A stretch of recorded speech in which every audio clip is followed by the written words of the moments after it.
마태복음 14장 25절 26절 말씀입니다.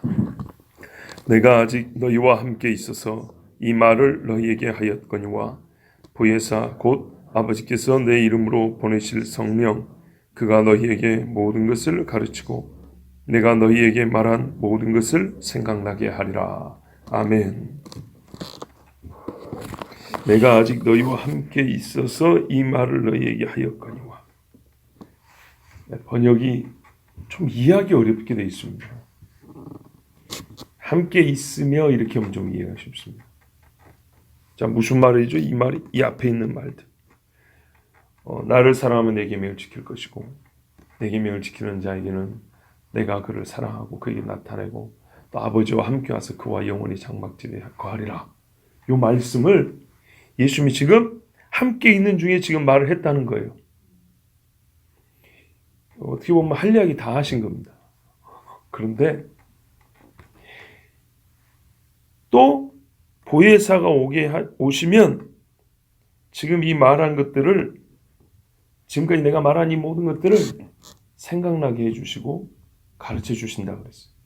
아니 예수님이 가르쳐 줬잖아요.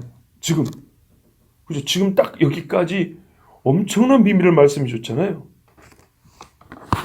그런데 예수님이 지금 하였거니와 하고 보혜사 곧 이렇게 이어가시는 이유는 제자들이 지금 전혀 못 깨닫고 있다는 것을 아셨기 때문이에요. 자, 내가 지금까지 이 많은 말을 했어. 그런데 보혜사가 오시면 가르쳐 준대요. 그러니까 이 말을 한번 자연스럽게 생각해 보세요. 내가 지금 말을 다 했어. 이제 더 이상 해줄 말이 없다. 이래야 되는데 다 했는데 보혜사가 오면 가르쳐 줄 거예요.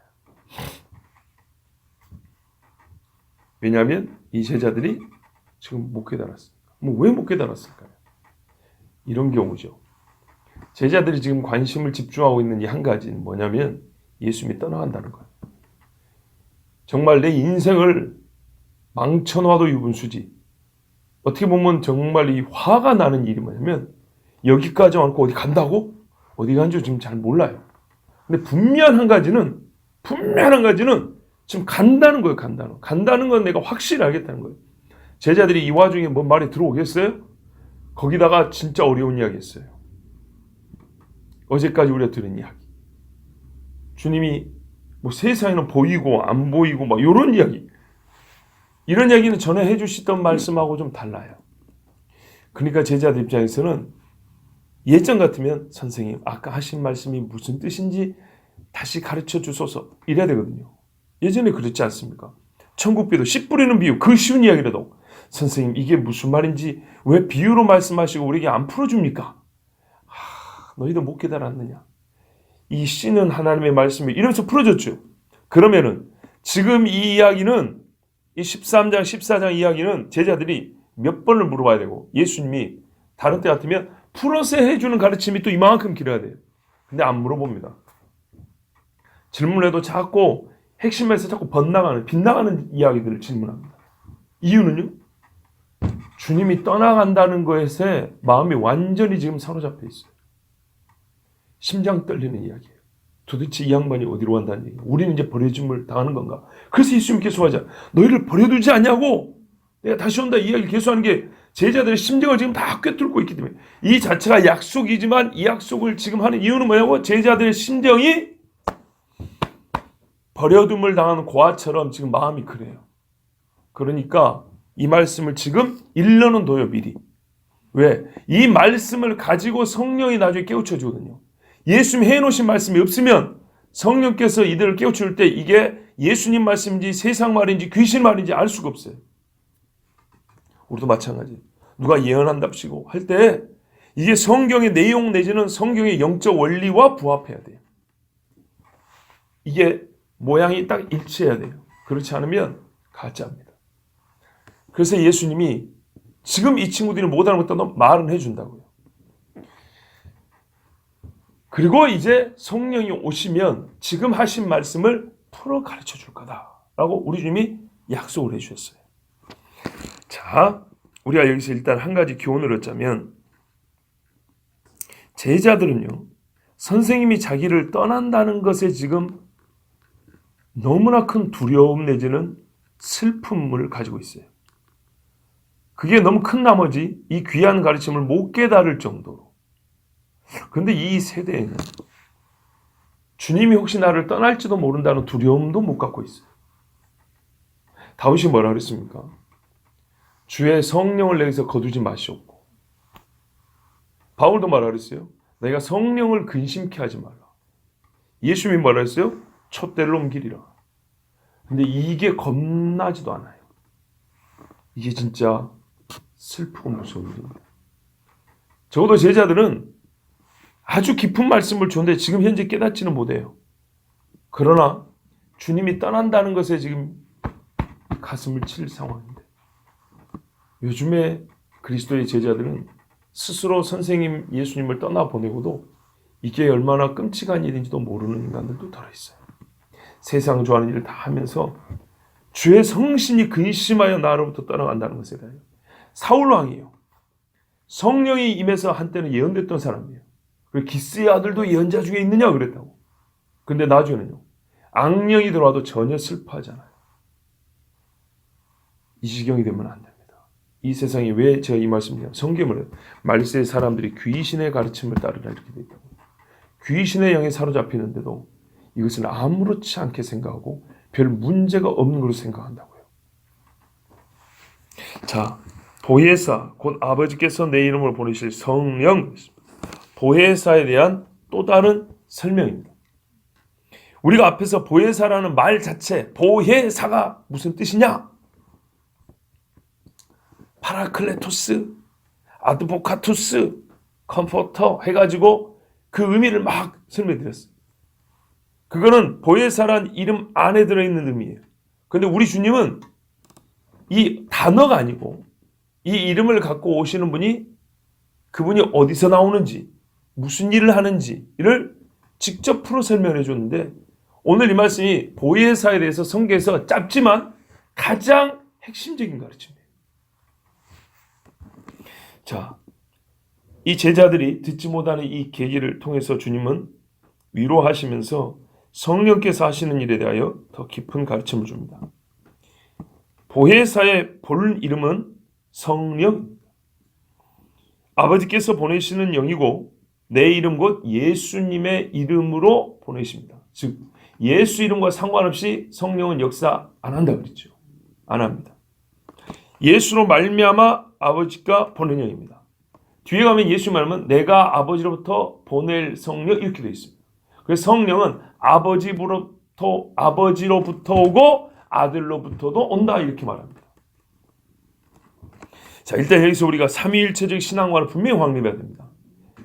성부, 성자, 성령이 다 나오죠. 요 한 줄에 보혜사, 아버지, 나.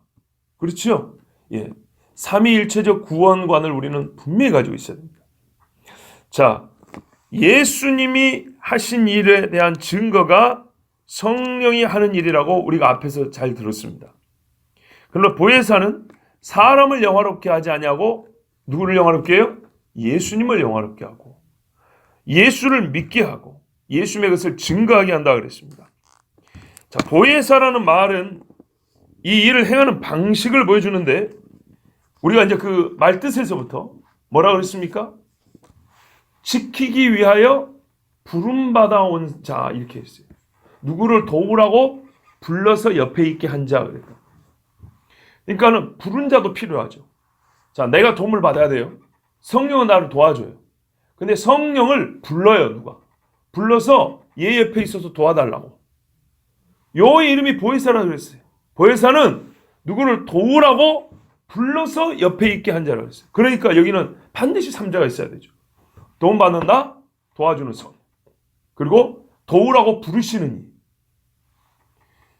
자, 혹시 그때 강영 집사님 새벽에 안 나오셨던가요?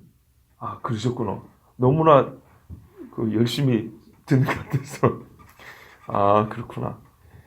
예, 말 뜻이 그래요.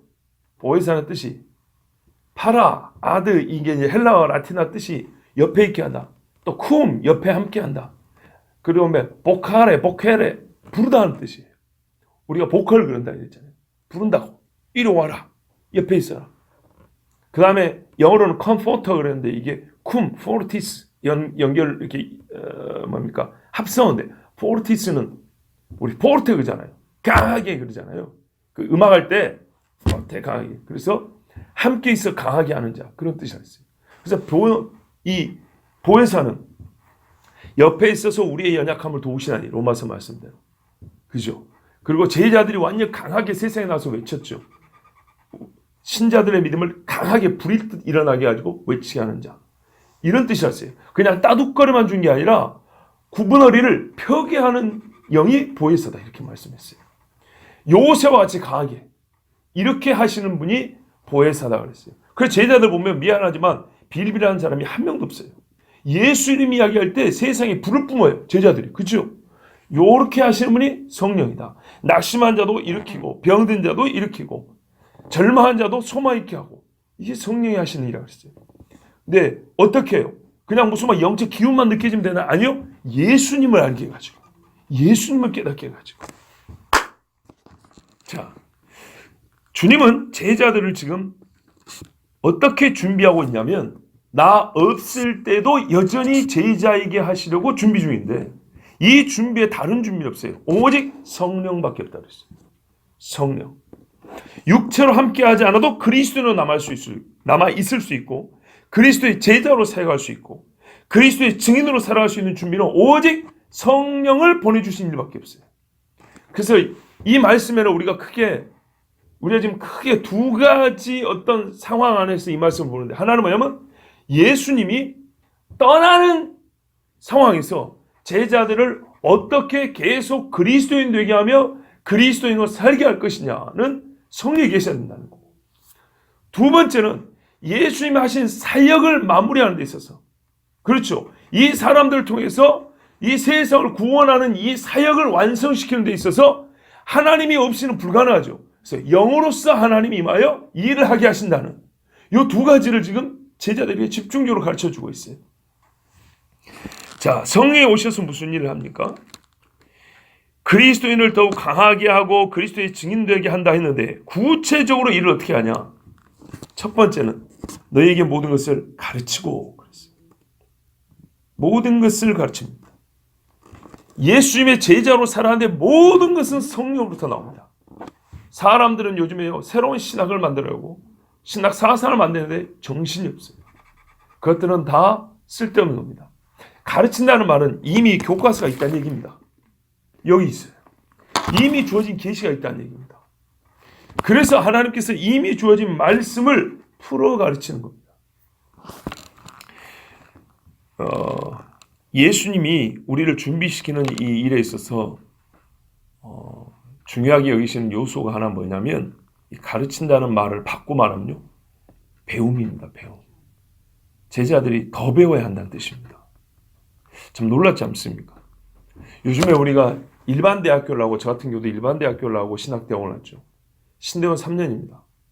그거 마치면 목사고시 볼 자격을 줍니다. 그런데 그거 마치고도 목사가 될 수 있는데 예수님한테 3년 배웠습니다. 그런데 더 배워야 한답니다. 예수님은 분명히 하신 말씀이면 너희는 더 배워야 한답니다. 그래서 성령이 와서 가르친다. 그러니까 배우기는 배우는데 딴 데 가서 배우지 말고 누구한테 배우라고요? 성령을 교사로 모시고 배우라 그런 말입니다. 우리는 세상에 속하지 않은 진리를 더욱 배워야 합니다. 주님은 이것을 원하셨고 우리는 배울 필요가 있는 사람들입니다. 고린도전서 2장 9절에서 13절에 보면 이 말씀을 잘 설명하고 있습니다. 기록된 바 하나님이 자기를 사랑하는 자들 위하여 예비하신 모든 것은 눈으로 보지 못하고 귀로 듣지 못하고 사람의 마음으로 생각하지도 못하였다는 것 같으니라. 우리의 육체적인 눈으로 귀로 듣고 깨달을 수 있는 것들이 아닙니다. 사람의 생각에서 이게 고안될 수 있는 것이 아닙니다. 하나님이 누구에게요? 사랑하는 자들에게 위하여 예비한 것. 하늘에 속한 신비는 사람에게서 처음부터 나올 수가 없는 것들입니다. 오직 하나님이 성령으로 이것을 우리에게 보이셨으니 성령으로 말미암지 않고는 보이지도 않아요. 성경을 백날 천날 읽어도 전혀 보이지 않아요. 성령은 모든 것 곧 하나님의 깊은 것까지도 통달하시느니라. 사람의 일을 사람의 속에 있는 영후에 누가 알리오? 이와 같이 하나님의 일도 하나님의 영후에는 아무도 알지 못하느니라. 우리가 세상의 영을 받지 아니하고 오직 하나님으로부터 온 영을 받았으니, 이게 원인이 돼요. 이는 우리로 하여금 하나님께서 우리에게 은혜로 주신 것들을 알게 하려 하심이라. 우리가 이 고린도서의 앞부분은 익히 들은 익숙한 말씀이에요. 이 뒷부분, 이거 중요하다고요. 성령은 하나님의 모든 걸 통달한다. 지금 뭐 하려고 이 말씀하셨죠? 그 하나님의 것을 모든 걸 통달하는 그분이 그것을 우리에게 가르쳐준다는 얘기입니다. 우리에게 은혜로 주신 것들을 알게 하려 하십니다. 성령이 와서 알려주는 부분이 있어요. 우리가 이것을 말하거니와, 그러니까는 바울이 이거를 선포했다는 거예요. 사람의 지혜로 가르친 말로 아니하고, 그러니까 하나님이 우리를 위하여 예비하신 모든 것을 말할 때 성령한테 배웠잖아요. 그래서 사람에서 나온 어떤 사상으로 가르치지 아니하고 오직 성령께서 가르치신 것으로 하니 영적인 일은 영적인 것으로 분별하느니라. 아멘. 사람의 지혜가 가르친 말을 우리가 말하는 어떤 설명이 포함되면 안 된다. 어떤 우리가 쓰는 그 인간적인 어떤 용어들을 쓰면 안 된다. 그런 뜻이 아니에요. 바울도 아테네 가서 설교할 때 헬라 철학자들의 시를 인용을 했어요. 그래서 철학자들의 말을 왜 인용했냐면 성령이 가르친 것들을 전달하기 위해서 그들의 어리석음을 깨우치게 하기 위해서. 그 시를 인용한 것은 헬라의 시를 가르치려는 게 아니고 이 시인들이 하는 말만 들어도 너희 자신들이 얼마나 모순된다는 걸 알 수 있다는 걸 말해주려는 거예요. 자, 오직 성령께서 가르치신 것으로 하니, 성령께서 깨우쳐주고 말씀을 풀어준 것으로 전했다 이 말이에요. 영적인 일은 영적인 것으로 분별하느니라. 아멘. 성령이 바울 같은 사람에게 쉽게 말하면 오늘 오늘 강의할 내용을 줬다 이 말이에요. 전도할 내용을. 아테네 사람들에게 전도할 말 입에 담아줬고, 저 시장에 있는 사람들 전도할 말을 담아줬고, 우리는 말하면 교회에서 설교할 내용이 있고, 경로당 가서 전할 이야기 있고, 길거리에서 외칠 사람이 있고, 저기 타락하고 범죄한 지역에 있는 사람을 전도할 때 할 말이 있고, 이렇게 그때그때마다 하나님의 이 본질 진리를 풀어서 설명할 수 있고 가르칠 수 있도록 주님이 가르쳐줬다는 거예요. 자, 성령은 스스로 하는 계시, 요 오해하면 안 돼요. 스스로 하는 계시란 말은 자기의 자기가 본래 갖고 있는 권위를 말하는 겁니다. 본래 갖고 있는 권위. 우리는 주님이 주신 권위죠. 근데 그것이 아니고 성령은 하나님이시죠. 하나님이신 성령은 하나님으로서의 본래 갖고 있는 권위를 가지고 누굽니까? 예수 그리스도를 증거하십니다. 우리는 위임받은 권위로 예수를 증거하지만 성령은 자기 권위로 어떤 의미에서는 자신을 증거하는 거예요. 근데 이 구분할 필요가 있다 그랬죠. 삼위일체로는 똑같지만은 한 분 하나님이시지만은 우리를 구원하기 위해서 대속 죽음을 죽은 예수를 증거하는 영으로서 성령은 자기 권위로 예수를 믿으라고 이렇게 말씀한다고요. 이게 성령은 누구를 말할까요? 누구의 권위에 기대어서 우리에게 말하는 분이 아니에요. 우리 이렇게 해서 그러잖아요. 성경 말씀에 이렇게 하고 목사들은 성경을 말한다고요. 그러나 성령은 그냥 스스로 말해버려요. 감동, 딱 줘. 예수 믿어 이렇게 해버린다고요. 그렇죠? 성령 갑자기 우리 마음을 확 휘어잡고 하나님 앞에 꿇어 이렇게 해버린다고요. 우리는 어떻게 해요? 성경 말씀에 보면 죄인은 회개하라 하였습니다. 여러분 회개하십시오 이렇게 하는데 성령은 그렇게 안 해요. 바로 꿇어 이런다고요. 그리고 우리 눈앞에 보여주는 게 회개하라 죄인들의 말씀을 쫙 펼쳐져 버려요. 이렇게 하시는 성령이에요. 자, 내가 너희에게 말한 모든 것을 생각나게 하리라. 두 번째 하는 일은요, 생각나게 하는 거예요.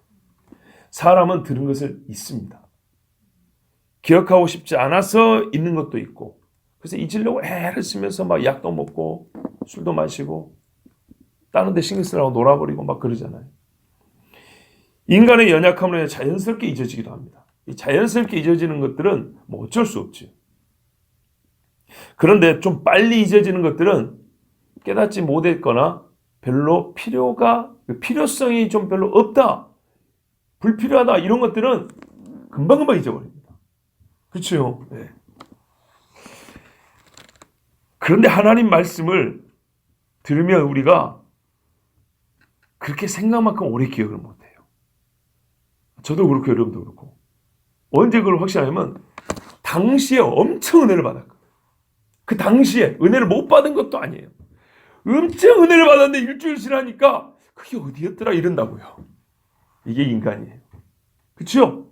끊임없이 생각, 이걸 리마인드라죠. 끊임없이 생각나게 한다. 끊임없이. 아버지가 어릴 때 이런 말씀했어요. 군대 가서 뭐 배우는 줄 아냐 그랬어요. 사람 죽이는 거 배운다 그랬어요. 끊임없이 밥 먹고 하는 일이 사람 죽이는 일이다. 이게 군인이 하는 일이라고 그랬어요. 그럼 어떻게 되죠? 몸에 뻵니다. 배예요. 가수들이 노래 잘 부르죠. 음악성만 뛰어나서는 게 아니라 음반을 녹음하고 어디 가서 전국 투어하고 콘서트 하죠. 한 1000번 부른대요. 그럼 어떻게 해요? 완전 입만 열면 똑같이 나오는 거예요. 생각나게요. 이게 없으면 우리 하나님 말씀 전할 때마다 힘듭니다. 입이 열 때마다 간단한데도 이거 잘 안 나옵니다. 늘 생각나게야. 성령께서 해주시는 겁니다. 자, 그럼 무엇을 생각나게 하냐? 내가 너에게 말한 모든 것, 예수님이 이미 하신 말씀을 생각나게 합니다. 우리 삶을 생각해 보세요. 정말 뇌리를 스쳐 또는 뒤통수를 때리는 것 같은 그런 깨달음은 성령이 주시는 겁니다. 정말로 성령이 주십니다. 그럴 때는요, 절대 거역하면 안 돼요. 이렇게 꽝 와닿는 경우 있죠. 그럴 때는 절대 거역하면 안 돼요. 다른 말을 하시지도 더하시지도 않고 우리 예수님은 이미 예수님이 하신 말씀을 풀어 가르치면서 생각나게 하시고, 이래서 우리를 그리스도인 되게 하고 그리스도인으로 살게 합니다. 뒤에 16장에 보면 12절부터 14절에 내가 아직도 너희에게 이를 것이 많으나 지금은 너희가 감당하지 못하리라. 그러나 진리의 성령이 오시면 그가 너희를 모든 진리 가운데로 인도하시리니 그가 자의로 말하지 않고 오직 듣는 것을 말하시며 예수님이 하신 것을 성령께서 그대로 말씀하는, 자의는 자기 뜻대로 이런 말입니다. 새로운 것을 뭐 이렇게 더하거나 빼거나 이러지 않아요. 장래일을 너희에게 알리시리라. 이거는 풀어 가르쳐야 되는 거죠. 마태복음 24장에 처처에 기근과 지진이 있을 것이며 민족이 멸치며, 요거는 풀어 가르쳐야 될 내용들이었습니다. 그가 내 영광을 나타내리니, 최종적으로 예수님이 영광을 나타냅니다. 이건 아마 제가 며칠 전에 전했던 것이라고 생각납니다. 나타내리니 내 것을 가지고 너에게 알리겠습니다. 그리고요 15장 26절 27절에도 내가 아버지께로서 너에게 보낼 보혜사 곧 아버지께로서 나오시는 진리의 성령이 오실 때에 그가 나를 증거하실 것이요 너희도 처음부터 나와 함께 있었으므로 증거하느니라. 이 보혜사를 말할 때 계속 반복하는 말이 뭐냐면 진리의 영, 진리의 성령 이렇게 말합니다. 그래서 진리를 무엇이냐 하고 우리가 깨달을 필요가 있다는데요. 성경 진리를 가리키는, 직접적으로 딱 진리를 가리키는 두 가지 있다고 그랬죠. 하나는 예수 그리스도, 또 하나는 기록된 말씀. 아버지의 말씀 진리니이다. 나는 길이요 진리요 생명입니다. 그러니까 오직 기록된 말씀을 풀어 가르치며 예수를 알게 하며, 이게 성령이 하신 일입니다. 그러니까 내가 너에게 말한 모든 것, 예수님의 말한 내용이 뭡니까? 한마디로 나는 세상의 빛이요 생명이 나를 믿고 영생을 얻으라, 이 말씀 아닙니까? 그것을 생각나게 하시는 분이 성령이십니다. 그래서 우리가 죄 지을 때 내가 정말 죄를 짓고 있구나, 내가 주님께로 돌아가야 한다고 깨닫게 해주는 분이 성령이라고. 아마도 그런 경험이 있을지 모르겠습니다. 말이 좀 이상하네요. 있었을 겁니다. 우리가 자기 스스로 생각해도 이 길이 아닌데 이러다가 어느 순간 말씀 눈에 띄거나 저 길가에 있는 빨간 십자가만 보여도 눈물이 왈칵 쏟아질 때 있어요. 그런 경험 없으면 있기를 바라고요. 저도 있었거든요. 그럴 때는 정말 감사하게도 성령이 찾아오셔서 내 마음을 문질러 주시는 거예요. 이 딱담을 이렇게 조물라 이렇게 이 다리가 알이 베거나 굳어지면 풀어주고 주무는 것처럼 성령이 내 마음을 주물러 주는 거예요. 그럴 때 정말 어린아이처럼 그 자리에 주저앉고 싶죠. 막 엉엉 울어버리고 싶죠. 바로 그럴 때 우리는 곧장 주님 앞으로 나아가야 됩니다. 생각을 해보세요. 그럴 때조차도 주님 앞에 나아가지 않는다면 언제 나갈 수 있을까요? 정말 어렵습니다. 겨우겨우 억지로 나갑니다. 근데 살면서 하나님은 사랑하기 때문에 한 번쯤은 꼭 그런 경험하게 합니다. 근데 그럴 때 외면하고 그냥 지나가 버려요. 그러면 안 돼요. 그때 그냥 그 자리에서 딱 무릎 꿇는 거예요. 예. 우리가 오늘 말씀을 통하여 이미 알고 있는 옛 지식 한 가지를 다시 한번 깨닫습니다. 예수 그리스도를 믿는 일과 예수 그리스도를 증거하면 사람으로부터 날 수 있는 지식이나 능력은 전혀 존재하지 않는다는 사실입니다. 오직 성령이 하십니다. 옛적부터 우리가 알고 있는 지식이라고 그랬죠. 옛적의 사람들도 알고 있었던 지식입니다. 선지자들도 알고 있었습니다. 베드로전서에 보면 선지자들이 했던 일에 대하여 이렇게 설명합니다. 이 섬긴 바가, 그러니까 우리가 보지 못하고 예수를 믿는 것은 영혼의 구원을 바라며 이 앞에 이야기가 나와 있어요. 근데 이것을 사도인 우리 때부터 아니라 우리 앞에 선지자 때부터 가르쳐 주었다. 이 이야기를 하고 뭐라고 말하냐면 이 섬긴 바가, 이 일이 바로 섬김이잖아요. 그죠? 이 섬긴 바가 자기를 위한 것이 아니오 너희를 위한 것임이 계시로 알게 되었으니 이것은 하늘로부터 보내신 성령을 힘입어 복음을 전하는 자들로 이제 너희에게 알리는 것이요 천사들도 살펴보기를 원하는 것입니다. 하늘로부터 보내신 성령을 힘입어 복음을 전하는 자들. 가깝게는 사도들이지만 선지자들입니다.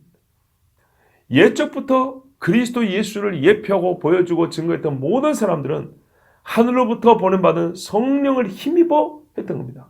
중요합니다. 힘입어입니다. 그러면 다른 힘이 내가 50% 있었는데 성령 50% 보태줬냐?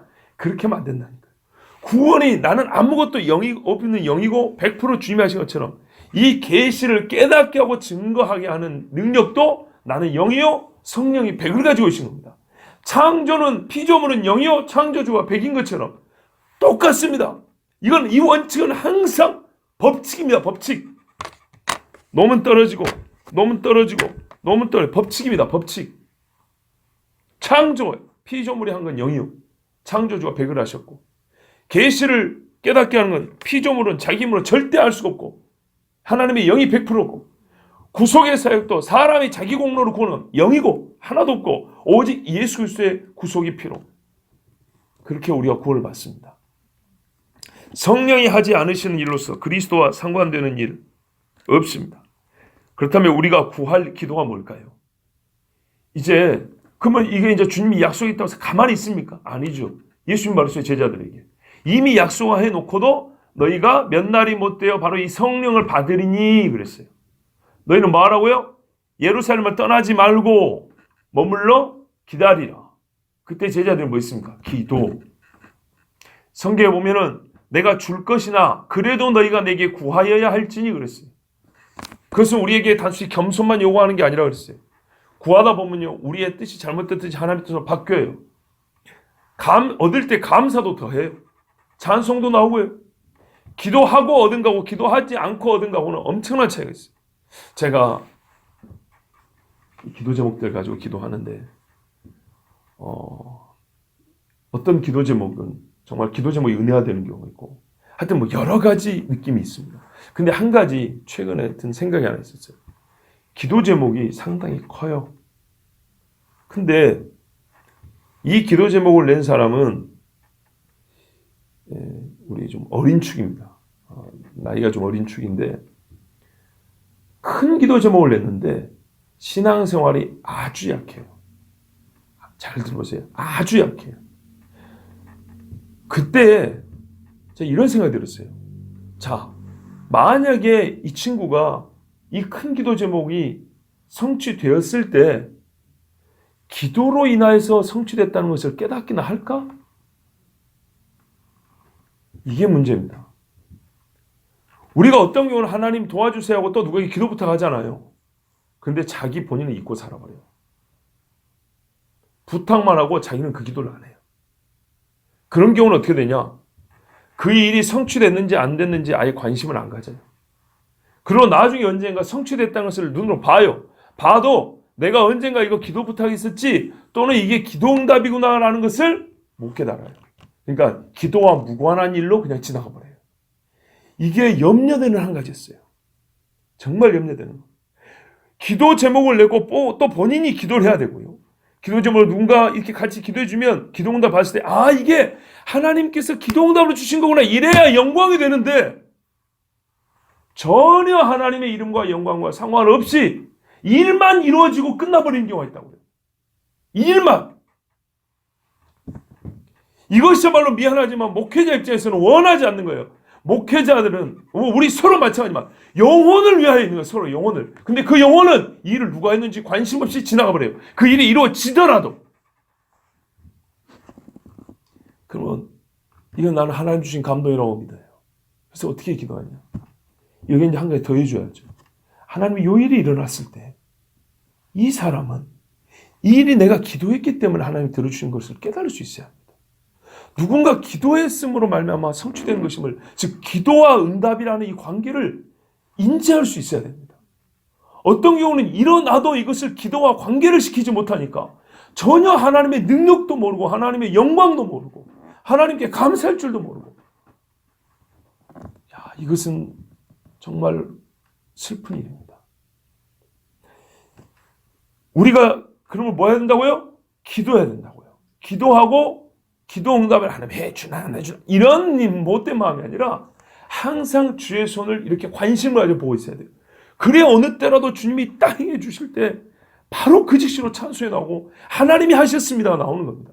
바로 그거거든요. 기도한 사람은요, 내가 기도했기 때문에 공을 세우지 않아요. 기도 안 한 사람이 무관심하게 넘어가지만 기도한 사람은 오히려 어쩌냐, 진짜 기도하면 그 순간 감사합니다가 나와요. 그래서 기도하라는 거예요. 고린도서 2장 4절 5절에 이렇게 말합니다. 내 말과 내 전도함이 설득력 있는 지혜의 말로 하지 아니하고 다만 성령의 나타남과 능력으로 하여 너희 믿음이 사람의 지혜에 있지 아니하고 다만 하나님의 능력에 있게 하려 하였노라. 아멘. 바울이요, 내 말과 내 전도함이 설득력 있는 지혜의 말로 하지 아니하고 했다 해서 아무 말이나 내뱉었다는 얘기 아닙니다. 우리 전도할 때 그죠? 말을 가려야죠. 아무 말이나 내뱉은 다음에 성령이 알아서 해주실까? 이건 뭡니까? 가라지 뿌려놓고 하나님께서 쌀을 100가마 주실까? 이건 말도 안 되는 소리죠. 이게 무슨 말하면 이게 이제 당대 고린도에 사는 사람들이 쓰는 수사학이라는 게 있어요.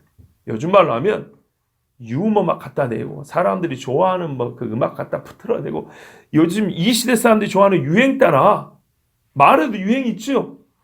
생각에도 유행이 있고 막 그런 것들 막 늘어놓고 난 다음에 재밌지 여러분, 재밌지 막 해놓은 다음에 근데 예수 믿으세요. 이러면 될까요?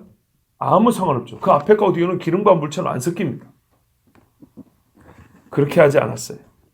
또는 어떻게 그 말재주를 자랑해 보려고 막 애를 쓰지 않았어요.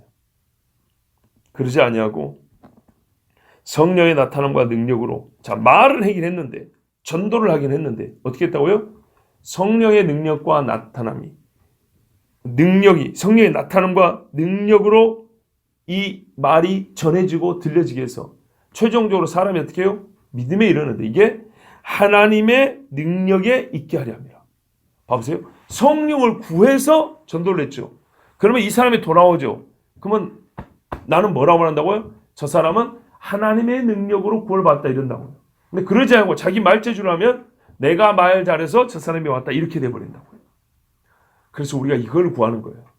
우리는 반드시 전도해야 될 사명이 있고 복음을 증가해야 될 책임이 있습니다. 그런데 하나님 내 입술에 할 말을 담아주시고 주께서 가르치신 말을 성령으로 깨닫게 해주시고 또 권위를 주세요. 권세를 주세요. 그래서 참 나는 말주변도 없고 부족하지만은 주께서 이 권세를 주심으로 말미암아 권세 있는 새 가르침이라고 했잖아요. 이게 전해지면 사람들의 마음속에 빵빵 올려서 내가 죄인이라고 깨닫고 주님 앞에 나오게 해주세요. 그러면 그게 눈앞에 보일 거 아닙니까? 그러면 그 사람은 하나님께 영광을 돌리는데 그렇지 않으면 아까 기도 안 하고 그냥 마음의 소망만 갖고 있다 일이 이루어지면 하나님께 영광 돌릴 줄 모르는 것처럼 이렇게 구하지 않으면 성령이 하신 일임에도 불구하고 누가 한지도 모르고 최종적으로는 자기 영광을 나타내야 된다고요. 바울은 이것을 구하지 않았어요. 그래서 하나님의 능력에 있게 하려 함이라 이러면서 바울은 복음을 전했단 말이죠. 바로 요게 우리의 기도의 내용이 되어야 됩니다. 성령을 알아야 하고요.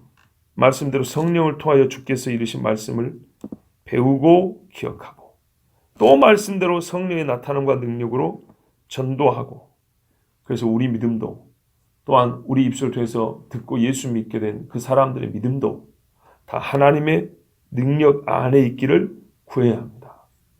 사도들은 항상 그랬습니다. 바울 같은 사람은 자기 손수건을 갖다 놔도 병든 자가 일어난다, 그렇지 않습니까? 근데 그것에 별로 신경 쓰지 않았습니다. 그렇죠. 봤지, 내 손수건. 아마 어떤 사람들은 그거를 수억에 주고 사겠다고 하는 그런 인간도 있었을지 모릅니다. 요즘에 골동품 사는 사람들 봐보세요. 근데 그까지가 아무것도 아니라는 겁니다. 하나님이 하신 이 일임을 나타내려고, 바울의 손도 아닌 이 손수건을 가지고도 하나님의 능력임을 나타내려고 그렇게 했던 것이고, 그래서 사도들은 항상 하나님께서, 성령께서 이렇게 말을 했습니다.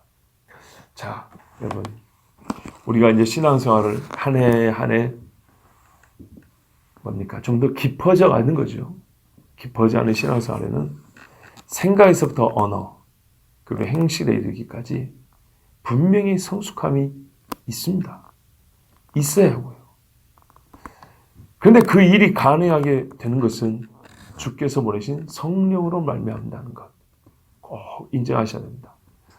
우리가 기도할 때는 그렇습니다. 성령을 부어주소서 했는데 며칠 전에 주의하라 한 것처럼 능력으로만 생각 안 돼요. 영적인 어떤 파워로만 생각하면 안 된다고. 인격이십니다. 하나님이 그분이시라고요. 인격성이 없는 힘이 역사하는 것은 기계와 같고요. 인격이신 성령이 역사하면 말 그대로 인격성, 솔직히 말하면 인격이 아니라 신격이죠. 신성을 갖고 계시기 때문에 우리 영혼을 감쌉니다. 우리 영혼이 살아난다고요. 기계는 기계적인 물품만 만들어낼 뿐입니다. 프로그램에 따라.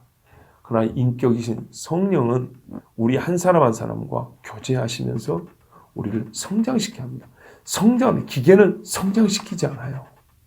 똑같은 것을 반복해 찍어내지 기계는 성장을 시키는 게 아니에요. 성령은 성장을 시킵니다. 성장에는 사이즈만 자라는 게 아니고요. 온전함이 있습니다. 나무가 키만 큽니까? 아니죠. 이파리도 훨씬 더 짙어지고요. 꽃도 피고요. 열매도 맺고요. 나무가 훨씬 본래 모양대로 아름답게 되죠. 성령이 하신 일은 크게만 하는 게 아니라 온전하게 한다는 겁니다. 자, 우리도 주님께서 제자들에게 아무리 정신이 없어도 이 말은 드려야 한다. 성령을 보내주실 거다. 성령이 오면 너희를 가르치고 생각나게 하고 내 영광을 위하여 그가 역사하실 것이다. 그랬습니다. 우리는 지금 말 그대로 성령의 시대를 살고 있습니다. 그리고 이 마지막 때는 성령을 더욱 부어준다고 했습니다. 그러면 우리는 더 성령을 구하여야 하고 기도하고 받을 수 있어야 합니다. 기도하겠습니다. 하나님 아버지 감사합니다. 이미 주 예수께서 약속하신 성령이 내리셨고 우리는 구하기를 더욱 강력하게 임재해 주시기를, 정말 우리를 이 마지막 때 강력한 주의 증인들로 세워주시기를 원합니다.